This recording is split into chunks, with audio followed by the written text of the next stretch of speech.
औज़ुबिल्लाहि मिनश्शैतानिर्रजीम बिस्मिल्लाहिर्रहमानिर्रहीम। आज हमने पढ़ना है बेटा हमारा जो LHV पार्ट फर्स्ट की बुक है ऑब्स्टेटिक्स की, उसका आज हमने पढ़ना है हाइपोटोनिक यूट्राइन इनर्शिया। ये क्या है? जो डिसऑर्डर्ड यूट्राइन एक्शंस थे हमने पिछली बार पढ़े कि जो बच्चे की पैदाइश के दौरान जो बच्चा दानी है उसके सुकड़ाओं में, उसकी कंट्रैक्शन में कमी बेशी आती है, ख़राबी आती है, जिसकी वजह से बच्चे की पैदाइश में देरी हो सकती है। उसकी वजूहात में पहली वजह थी हाइपोटोनिक यूट्राइन इनर्शिया, यानी जो बच्चा दानी है उसकी जो एक्टिविटी है, काम करने की सलाहियत है, वो ज़रूरत से कम हो जाना क्या कहलाएगा? Hypotonic.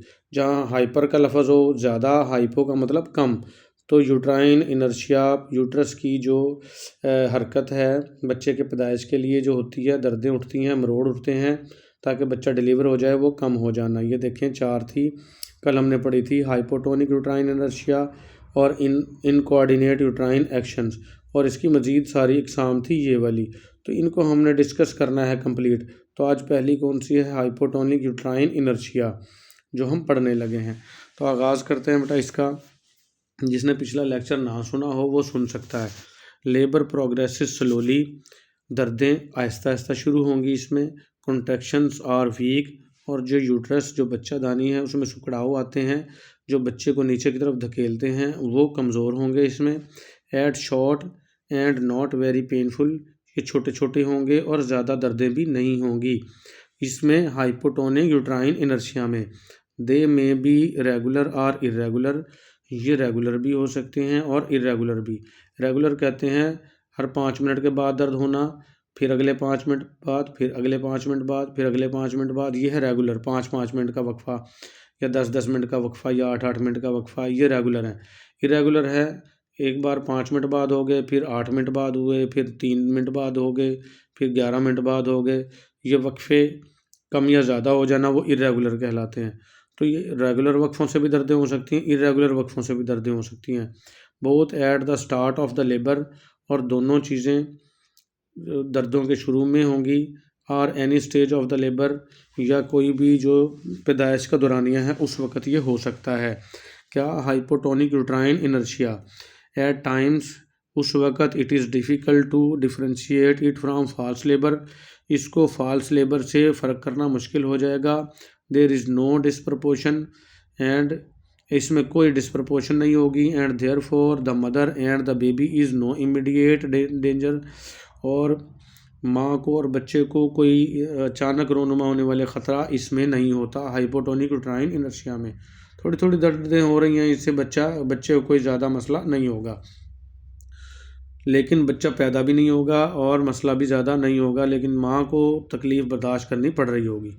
Progress of labour is slow, पैदाइश का जो मरहला है, सिस्टम है, उसको लेबर कहेंगे और वो स्लो हो जाएगा। मेम्ब्रेन्स रिमेन इंटैक्ट, जो बच्चे के गिर्द पानी की थैलियाँ झिल्लियाँ होती हैं वो कायम रहेंगी, फटेंगी नहीं, टूटेंगी नहीं। And dilation of orifices is slow, और जो ओरिफिसिस हैं पैदाइश का जो मुंह है उसको ओरिफिसिस कहते हैं बेटा।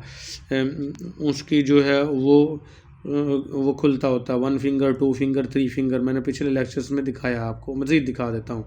तो वो स्लो खुलेगा, ये दिखाता हूँ आपको। देखें बेटा, ये 1 फिंगर है, फिंगर डाल के चेक करेंगे, ये बेबी है और ये सर्विक्स है, और सर्विक्स की जो सुराख है उसको ओरिफिसिस कहते हैं। 1 फिंगर, यहाँ पे 3 फिंगर, यहाँ पे 4 फिंगर, ये पैदाइश का रास्ता बन चुका है। ये देखें बेटा, ये ओरिफिसिस हैं, ठीक है। ये सर्विक्स है आपकी पूरी, और ये जो इसका जहाँ से ये मिली हुई है तकरीबन, इसको ओरिफिसिस कहते हैं, ठीक है। ये ऐसे होती है, फिर आहिस्ता आहिस्ता ऐसे, फिर ये बिल्कुल साथ लग जाएगी, फिर ये थोड़ा सा रास्ता बन जाएगा और ये कंप्लीट रास्ता बन जाएगा। तो इसको कहते हैं कंप्लीट डायलेशन। तो ये डायलेशन जो है वो स्लो होगी इसमें हाइपोटोनिक यूट्राइन इनर्शिया के अंदर। तो ये अमल जब हो जाए तो बच्चा डिलीवरी हो जाएगा, तो लेकिन हाइपोटोनिक में ये स्लो होगा काम, ठीक है।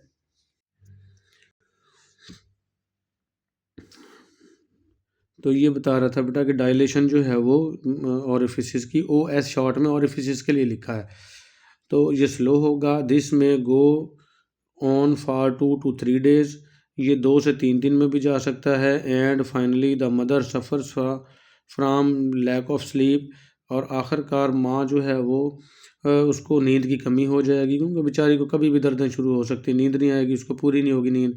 बिकम्स इरिटेबल, और वो जो है तंग आ जाएगी। इरिटेबल का मतलब तंग आ जाना, इरिटेट हो जाना। एंड एग्जॉस्टेड, और थक जाएगी ज़ोर लगा लगा के बेचारी, कि ना ये डिलीवर हो रहा है और ना ही दर्दें रुकने का नाम ले रही हैं। बेशक स्लो हैं लेकिन हो तो रही हैं ना।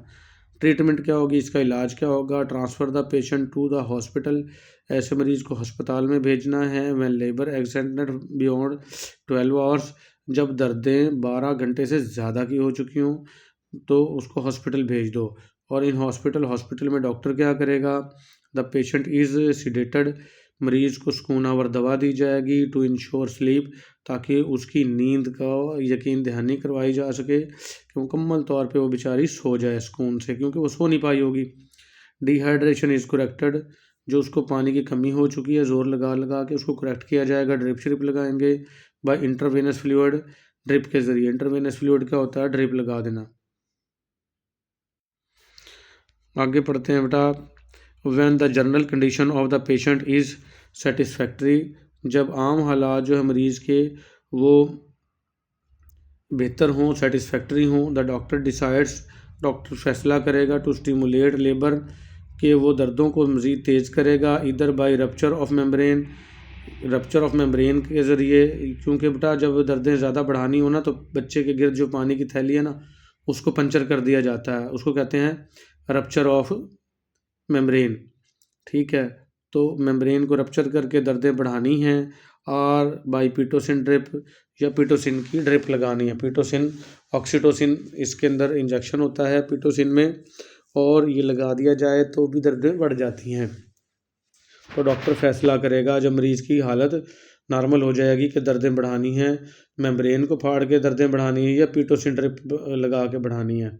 As the mother is often exhausted, क्योंकि ऐसी सूरत हाल में माँ थक चुकी होती है दर्दें बर्दाश्त कर करके। फोर्सेप्स डिलीवरी में भी रिक्वायर्ड, फोर्सेप्स डिलीवरी की ज़रूरत पड़ सकती है इन द सेकंड स्टेज में।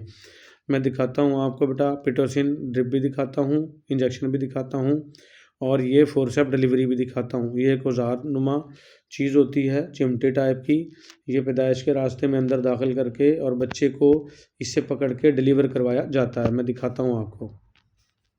ये देखें बेटा, ये फोर्सेप है, और इस तरीके से पैदाइश के रास्ते में डाल के और बच्चे का हेड पकड़ के और बाहर डिलीवर करवा लिया जाता है।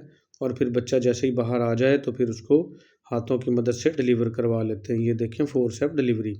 इस तरह से सक्शन पंप भी होता है, तो सक्शन ये सर बच्चे के सर की जिल्द के साथ चिपक जाता है, इससे भी डिलीवरी करवाई जा सकती है। ये देखें, ये फोर्सेप इस तरह की होती है बेटा, और ये देखें इस तरह से खुली हुई, तो यह फोर्सेप डिलीवरी। और पिटोसिन इंजेक्शन भी दिखाता हूँ आपको। ये देखें बेटा पिटोसिन, ये लगाने से दर्दें बढ़ जाती हैं, या तो मेम्ब्रेन रप्चर करेंगे दर्दें बढ़ेंगी, या पिटोसिन इंजेक्शन लगाएगा दर्दें बढ़ेंगी। और माँ थक चुकी होती है तो फोर्सेप का सहारा लेके भी बच्चे को पैदा करवाया जाएगा। किसमें?